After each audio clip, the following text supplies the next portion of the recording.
মধ্যপ্রাচ্যকে তবে তৃতীয় বিশ্বযুদ্ধের দ্বারপ্রান্তে, গাজা থেকে লেবানন আর এবার সরাসরি ইরান আগুনের লেলিহান শিখা গ্রাস করছে একের পর এক রাষ্ট্রকে।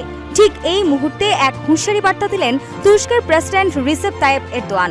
17 মার্চ আঙ্কারায় আয়োজিত এক ইফতার অনুষ্ঠানে সরাসরি আক্রমণ করে তিনি বলেন, ইসরায়েল আজ এমন এক গোষ্ঠীর মাধ্যমে পরিচালিত হচ্ছে যারা নিজেদের পৃথিবীর অন্য সবার চেয়ে শ্রেষ্ঠ মনে করেন, আর তাদের এই শ্রেষ্ঠত্বের দম্ভ আজ পুরো মধ্যপ্রাচ্যকে একটি ভয়াবহ বিপর্যয়ের দিকে নিয়ে যাচ্ছে। এরদোয়ান বিশ্বকে সতর্ক করে বলেন, এটি কেবল আত্মরক্ষা নয়, বরং এক পরিকল্পিত রাশীয় উন্মাদনা। এদিকে গত 28 ফেব্রুয়ারি থেকে শুরু হওয়া ইরান ইসরায়েল রক্তক্ষয়ী সংঘাত আজ এক ভিন্ন মাত্রা নিয়েছে। এই যুদ্ধে এখন পর্যন্ত ইরানের তৎকালীন সর্বোচ্চ নেতা আলী খামেনি সহ 1300 এর বেশি মানুষ প্রাণ হারিয়েছেন। তেহরানের পাল্টা ড্রোন ও ক্ষেপণাস্ত্র হামলায় লন্ড